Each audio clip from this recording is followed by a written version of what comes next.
Money Mischief, Episodes in Monetary History by Milton Friedman, Review. Money Mischief is a collection of essays by Nobel laureate Milton Friedman, exploring the history of money and its impact on economic events. Friedman, a staunch advocate of free markets and limited government intervention, uses historical examples to argue for sound monetary policy and the dangers of excessive government control over money supply. Key themes. The importance of sound money. Friedman emphasizes the crucial role of stable and predictable money supply in fostering economic growth and stability. He argues that inflation, caused by excessive money printing, distorts prices, undermines savings, and creates economic uncertainty. The dangers of government intervention. Friedman critiques government intervention in the monetary system, arguing that it often leads to unintended consequences and economic instability. He points to historical examples of government policies that have fueled inflation and economic crises.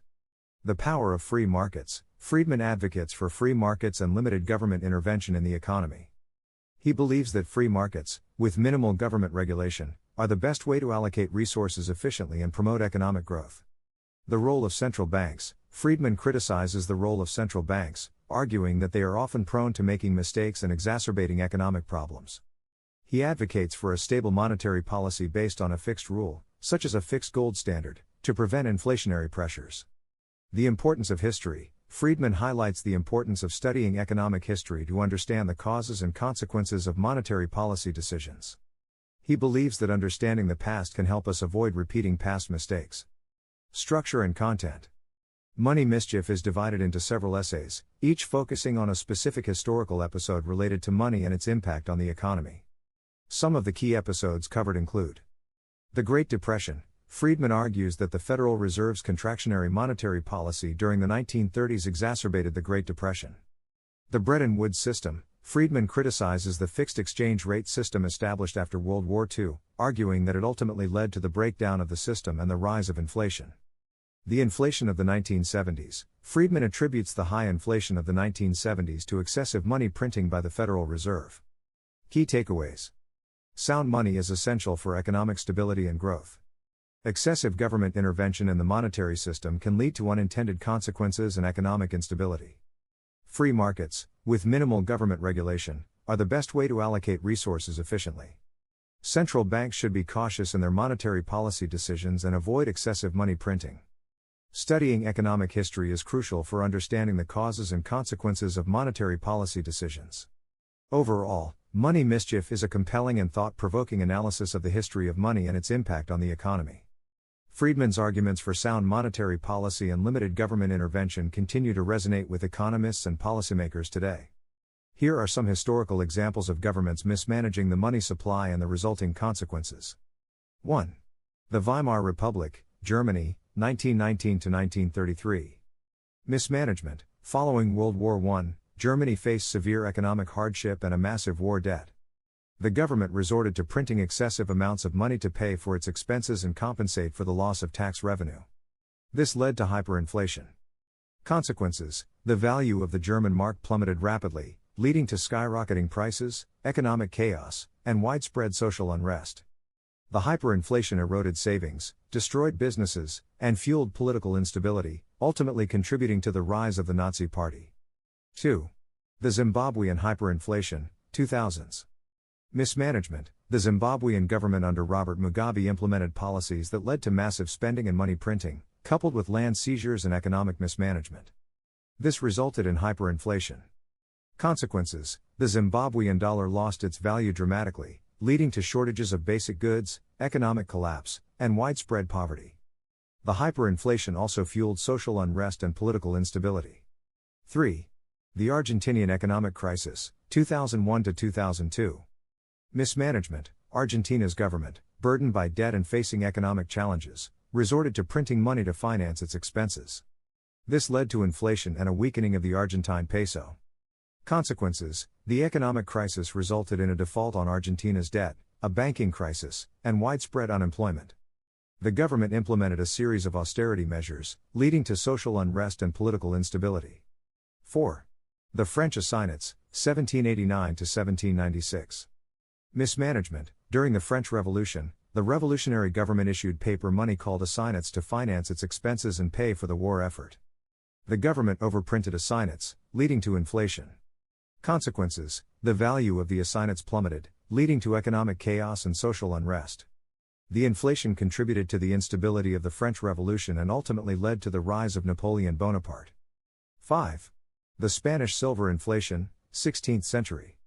Mismanagement: the influx of silver from the Americas into Spain during the 16th century led to an increase in the money supply, causing inflation. Consequences: the inflation eroded the purchasing power of the Spanish people, contributed to economic instability, and ultimately weakened Spain's position as a global power. These examples demonstrate the devastating consequences of government mismanagement of the money supply. Excessive money printing, coupled with other economic mismanagement, can lead to hyperinflation, economic collapse, social unrest, and political instability. Friedman's view on central banks, as expressed in Money, Mischief and his broader work, is a subject of ongoing debate in modern economic thought. While his ideas have influenced many, they are not universally accepted. Here's a breakdown of how Friedman's views compare to modern economic thought. Similarities. Importance of price stability. Modern economists largely agree with Friedman's emphasis on the importance of price stability. Inflation can distort economic signals, erode purchasing power, and create uncertainty, hindering long-term economic growth. Central banks today generally prioritize keeping inflation at a low and stable level. Potential for policy errors. Modern economists recognize that central banks are not infallible. They can make mistakes in their policy decisions, leading to unintended consequences. The global financial crisis of 2008 highlighted the potential for central bank policies to contribute to economic instability. Need for transparency and accountability. Modern economic thought emphasizes the importance of central bank transparency and accountability. Central banks are increasingly expected to clearly communicate their policy objectives and decisions to the public, fostering trust and understanding. Differences. Role of rules versus discretion. Friedman advocated for a fixed rule-based monetary policy, such as a fixed gold standard, to prevent inflationary pressures. Modern economists are more divided on this issue. Some argue for greater discretion, allowing central banks to respond flexibly to changing economic conditions. Others advocate for rules-based policies to enhance predictability and credibility. Central bank independence. Friedman argued for a high degree of central bank independence from political influence. While this principle is widely accepted in modern economic thought, there is debate about the optimal level of independence. Some argue that central banks should be more responsive to political pressures, while others believe that political interference can compromise their ability to effectively manage the economy. The use of monetary policy tools. Friedman's focus was primarily on controlling the money supply. Modern central banks use a broader range of tools, including interest rate adjustments, quantitative easing, and forward guidance. This reflects a greater understanding of the complexities of the monetary transmission mechanism and the need for flexible policy responses. Overall, Friedman's views on central banks have had a lasting impact on modern economic thought. While some of his specific proposals, like a fixed gold standard, are not widely accepted today, his emphasis on price stability, the potential for policy errors, and the need for transparency and accountability remain central to modern central banking practice.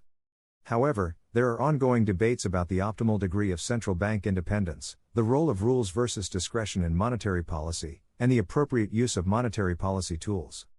It's important to note that the field of economics is constantly evolving, and the debate over the role of central banks is likely to continue. In Money, Mischief, Milton Friedman argues that the Bretton Woods system, established after World War II, was inherently flawed and ultimately led to its own demise. He criticizes the system for its reliance on fixed exchange rates, which he believes created imbalances and ultimately fueled inflation. Here's a breakdown of Friedman's critique. 1. The fixed exchange rate system. Friedman argues that fixed exchange rates, while seemingly stable, create artificial barriers to market forces and hinder adjustments in the economy.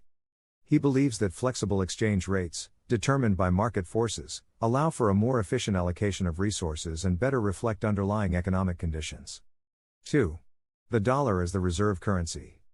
The Bretton Woods system designated the US dollar as the world's reserve currency, meaning other countries held dollars as reserves to manage their exchange rates. Friedman argues that this gave the US an unfair advantage, allowing it to print more dollars without facing immediate consequences. This ultimately led to inflationary pressures worldwide. 3. The role of the IMF. The International Monetary Fund, IMF, was established to manage the system and provide financial assistance to countries facing economic difficulties. Friedman criticizes the IMF for its tendency to bail out countries with unsustainable policies, which he believes encouraged reckless spending and further destabilized the system. 4. The breakdown of the system. Friedman argues that the system's breakdown in the early 1970s was inevitable due to the inherent flaws in its design. The U.S.'s inability to maintain the dollar's convertibility to gold, coupled with growing inflationary pressures, led to the collapse of the fixed exchange rate system and the transition to a floating exchange rate system. Friedman's conclusion. Friedman believes that the Bretton Woods system, despite its initial success in stabilizing the post-war economy, ultimately failed due to its reliance on fixed exchange rates and the inherent imbalances it created. He argues that a system based on flexible exchange rates and sound monetary policies would have been more sustainable and beneficial for the global economy. Overall, Friedman's critique of the Bretton Woods system highlights his belief in the importance of free markets and flexible exchange rates, as well as his skepticism towards government intervention in the monetary system. He argues that the system's breakdown was a consequence of its inherent flaws and ultimately vindicated his belief in the superiority of a free market approach to international monetary management.